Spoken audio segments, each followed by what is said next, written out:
નમસ્કાર વિદ્યાર્થી મિત્રો, આજના વિડીયોની અંદર આપણે ધોરણ 9 વિષય સામાજિક વિજ્ઞાનનું દ્વિતીય વાર્ષિક પરીક્ષા 2026ના રોજ લેવાયેલ બનાસકાંઠા જિલ્લાના ઓરિજિનલ પેપરનું સોલ્યુશન કરવાના છીએ। તો ખાસ મિત્રો વિડીયોને અંત સુધી જરૂરથી જોજો, તમારા બીજા મિત્રોને શેર કરજો અને આવા ઉપયોગી વિડીયો માટે આપણી ચેનલને સબસ્ક્રાઇબ કરી દેજો। મિત્રો જો પહેલા વિભાગ એમાં આપણે એમસીક્યુ આપેલા હતા 3 ગુણના, જેમાં પહેલો પ્રશ્ન છે સુભાષચંદ્ર બોઝે કયું સૂત્ર આપ્યું હતું?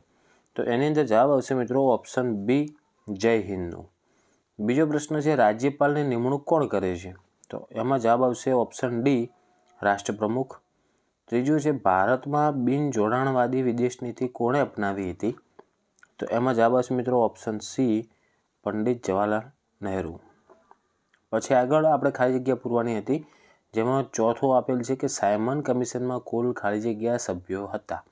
તો સાયમન કમિશનમાં મિત્રો ટોટલ 7 સભ્યો હતા, એટલે જવાબ 7 આવશે। પાંચમું છે બ્રિટિશ પાર્લામેન્ટે હિન્દ સ્વાતંત્ર્ય ધારો ખાલી જગ્યામાં પસાર કર્યો?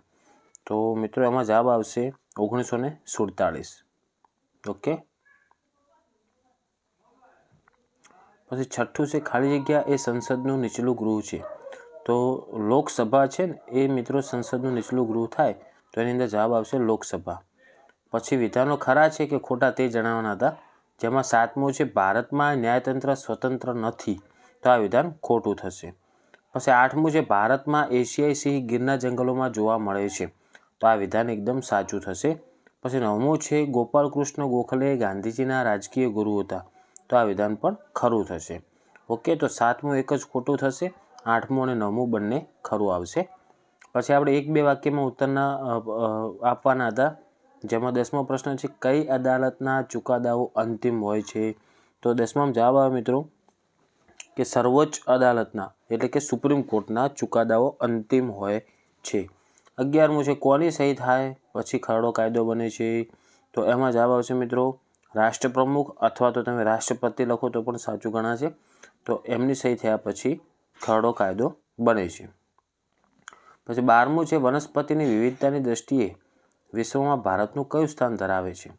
તો વનસ્પતિની દ્રષ્ટિએ મિત્રો વિશ્વમાં ભારત 10મું સ્થાન ધરાવે છે અને એશિયામાં 4થું, એટલે મતલબ આપણે વિશ્વમાં પૂછેલ છે એટલે વિશ્વમાં 10મું સ્થાન ધરાવે છે, એ આવશે। પછી આગળ જોડકા આપેલા હતા, જેમાં 13મો પ્રશ્ન છે ટોપલા, રમકડા, ગૃહ અને સુશોભનની બનાવટ, તો આ બધી વસ્તુ શેમાંથી બને છે? તો એમાં ઓપ્શન સી જવાબ આવશે, વાંસમાંથી। પછી 14મું છે હિમ દીપડા, તો એમાં જવાબ આવશે મિત્રો ઓપ્શન એ કે હિમાલયનું ઊંચાઈવાળું ક્ષેત્રમાં। રેડી?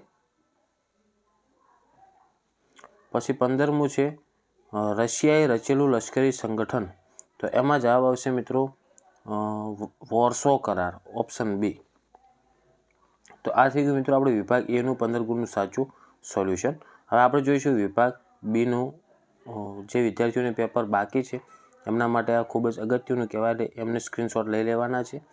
ઓકે, તો એમના માટે આ ખાસ આઈએમપી છે, તો જોવાનું 16થી 24 પ્રશ્નોનો તમે સ્ક્રીનશોટ લઈ લો। પછી વિભાગ સી, જેમાં 25થી 32 સુધીના પ્રશ્નો, જેમાં 32મો રેખાંકિત નકશો આપેલો છે, તો એ નકશાનો પણ સ્ક્રીનશોટ લઈ લેજો। ઓકે, એમાં તમારે સૌથી વધુ વરસાદ ધરાવતો પ્રદેશ દર્શાવવાનો, પછી ભરતીના જંગલો અને કાજીરંગા અભયારણ્ય દર્શાવવાનું હતું। અને વિભાગ ડી, જેમાં 3માંથી તમારે કોઈ બે પ્રશ્ન લખવાના આવશે, જેમાં 3 પ્રશ્નો તમે સ્ક્રીનશોટ લઈ લેજો। ઓકે મિત્રો, તો આ તો આપણે સામાજિક વિજ્ઞાનનું પેપર અને ઓરિજિનલ પેપર બનાસકાંઠા જિલ્લાનું અને એનું સાચું સોલ્યુશન। તમારે કેટલા માર્ક્સ આવશે કોમેન્ટ કરજો। ઓકે મિત્રો, તો આશા રાખું છું કે વિડીયો તમને ઉપયોગી બન્યો હશે, તો વિડીયોને લાઇક કરો, બીજા મિત્રોને શેર કરો અને આવા ઉપયોગી વિડીયો માટે આપણી ચેનલને સબસ્ક્રાઈબ કરી દેજો। હવે મળીશું મિત્રો આપણે નેક્સ્ટ વિડીયોમાં। Thank you so much for watching my videos. Thank you so much.